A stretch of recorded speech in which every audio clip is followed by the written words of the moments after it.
Hi friends, I am Kailash and आप देख रहे हैं fast track revision. Fast track revision का नोटिफिकेशन पाने के लिए हमारे चैनल को सब्सक्राइब कर लीजिए। आप लोग जानते हैं हमारे चैनल पे बहुत दिन से वीडियो नहीं आ पा रही थी, तो हमारा सीटेट का एग्जाम लगा हुआ था जिसकी प्रिपरेशन में हम लगे हुए थे। तो अभी हमारा सीटेट का एग्जाम निपट गया है, इस सीटेट का एग्जाम हम दे चुके हैं। तो आज से आप लोगों के लिए वीडियो आना शुरू हो जाएगा। आज से कंटिन्यू आप लोगों को वीडियो मिलेगा। तो आप लोग जानते हैं कि हम वही टॉपिक ही उठाते हैं जो बोर्ड में ट्रेंड करते हैं। तो आज चलिए देख लेते हैं कौन सा टॉपिक उठा रहे हैं हम। तो आज हम लोग पढ़ने वाले हैं आपके केमिस्ट्री के फर्स्ट चैप्टर यानी ठोस अवस्था से क्रिस्टलों में अपूर्णताएं या दोष। चलिए जानते हैं कि क्रिस्टलों में अपूर्णताएं या दोष क्या होता है। तो पहले हम लोग एक फिजिकली एग्जांपल से समझते हैं। जैसे मान लीजिए कि किसी विद्यार्थी के अंदर दोष है, तो उसका क्या मतलब है।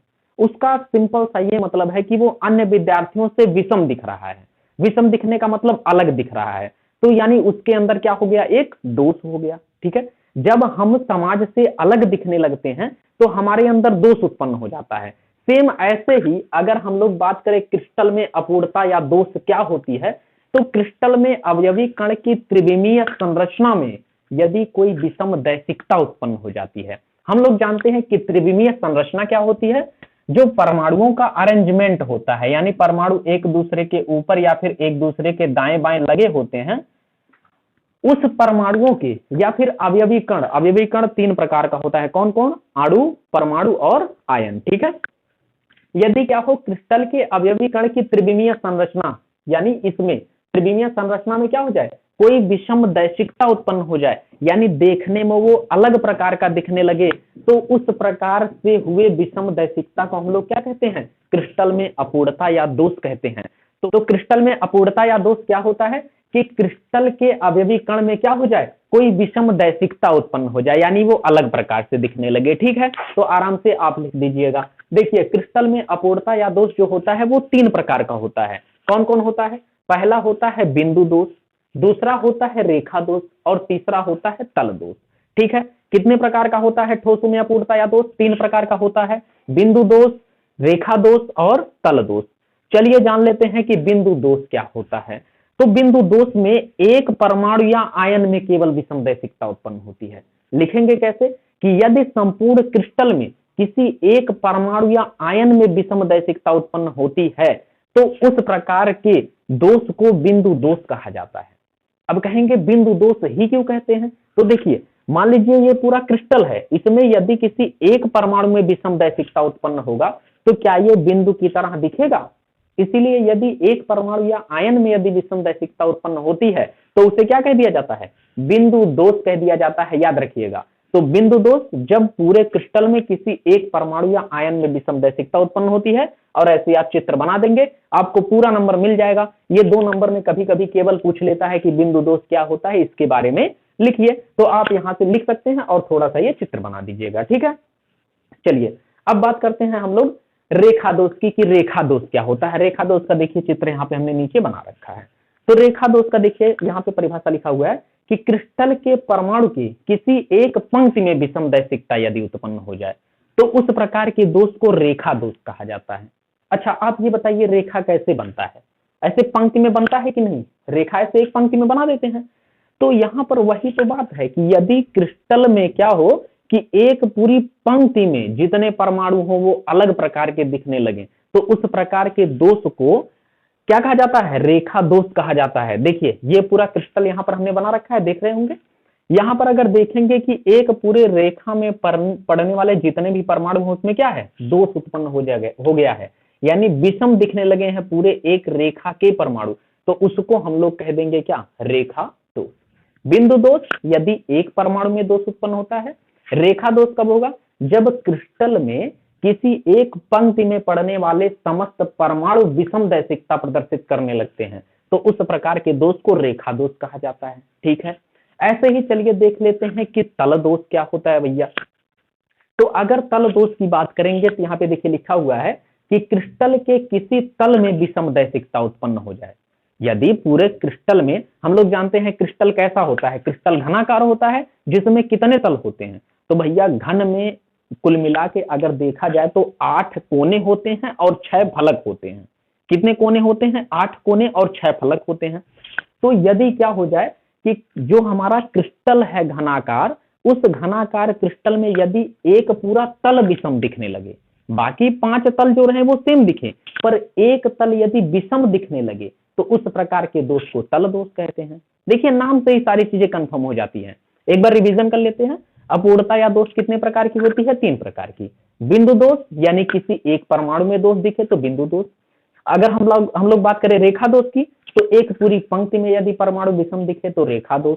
और अगर हम लोग बात करेंगे तल दोष की तो जो परमाणुओं का क्रिस्टल होता है घनाकार, उसमें से यदि कोई एक तल विषम दैशिक दिखने लगे तो उसे क्या कहेंगे? हम लोग तल दोष कह देंगे। ठीक है, इतनी बातें मेरे हिसाब से क्लियर हो गई होंगी।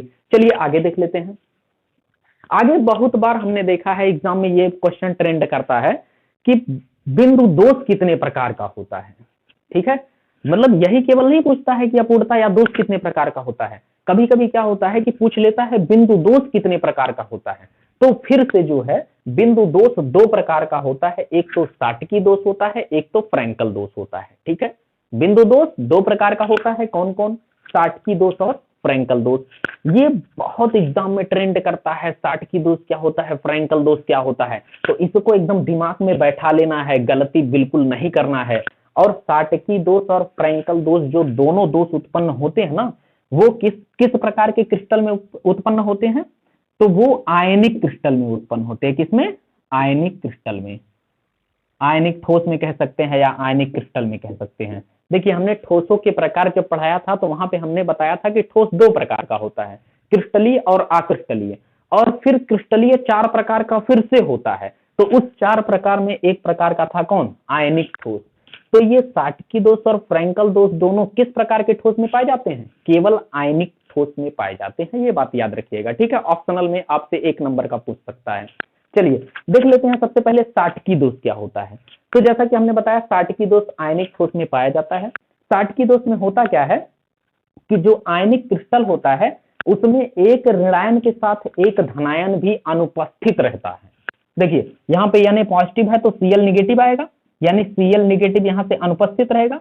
फिर यहाँ से Cl निगेटिव यानी पॉजिटिव Cl निगेटिव, यानी यहाँ से कौन उपस्थित है? यानी पॉजिटिव अनुपस्थित है। ठीक है, तो साटकी दोष में क्या होता है कि आयनिक क्रिस्टल में या फिर आयनिक ठोस में क्या होता है कि एक ऋणायन और एक धनायन दोनों साथ में अनुपस्थित हो जाते हैं, यानी इस क्रिस्टल से निकलकर चले जाते हैं।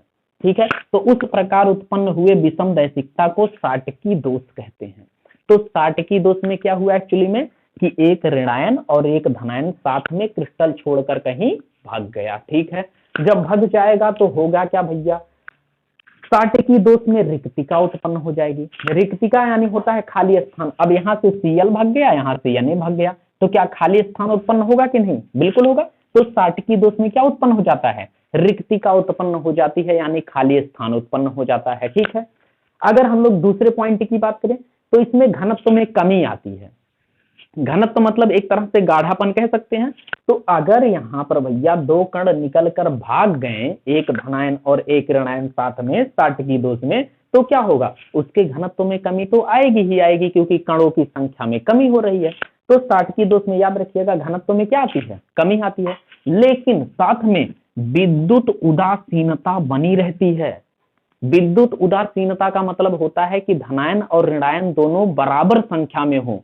तो यहाँ पे अगर ध्यान से आप देखेंगे तो Cl निगेटिव यानी एक ऋण गया, उसी के साथ यानी पॉजिटिव यानी एक धन भी गया। तो धन और ऋण दोनों साथ में जा रहे हैं, जिसके कारण विद्युत उदासीनता क्या रहेगी? बनी रहेगी। ठीक है, उसमें ना धनावेश आएगा ना ऋण आवेश आएगा, क्योंकि दोनों कण साथ में निकल के जा रहे हैं। ठीक है, चलिए दूसरे नंबर पे देख लेते हैं कि फ्रैंकल दोष क्या होता है। तो फ्रैंकल दोष में ना धनायन कहीं निकल कर जाता है क्रिस्टल से, ना ऋणायन कहीं निकल कर जाता है क्रिस्टल से। यानी फ्रैंकल दोष एक ऐसा दोष होता है जिसमें कोई एक आयन यानी चाहे धनायन चाहे ऋणायन जो होता है वो अंतराकाशीय स्थान में चला जाता है। देखिए अभी जैसे यहाँ पे हमने क्रिस्टल बनाया था, ये देखिए परमाणुओं को बनाया था, तो परमाणुओं के बीच में ये वाला पार्ट यहाँ पे देखेंगे, परमाणुओं के बीच में थोड़ा सा खाली स्थान रह जाता है। इसी खाली स्थान को हम लोग कहते हैं अंतराकाशीय स्थान। क्या कहते हैं? अंतराकाशीय स्थान कहते हैं। तो हम लोग जानते हैं जो आयनिक यौगिक होते हैं ना, उसमें ऋणायन का जो आकार होता है वो बड़ा होता है और धनायन का आकार कैसा होता है, छोटा होता है। ऋणायन का आकार बड़ा होगा, धनायन का आकार छोटा होता है, जिसके कारण धनायन, देखिए यहाँ पे Na पॉजिटिव दिखाया गया है, जिसके कारण धनायन कभी कभी अपने स्थान को छोड़ के अंतराकाशीय स्थान में चला जाता है, यानी खाली स्थान पाया नहीं, अपने स्थान को छोड़ के उस बीच वाले खाली स्थान में घुस जाता है। ठीक है, जिसके कारण एक तरह का विषम दैशिकता उत्पन्न होता है, जिसे हम लोग फ्रैंकल दोष कहते हैं। तो साटकी में धनायन ऋणायन दोनों साथ में गायब हुआ, पर फ्रैंकल में क्या हुआ, फ्रैंकल में केवल सोडियम पॉजिटिव जो रहेगा वो अंतराकाशीय स्थान में चला जाता है।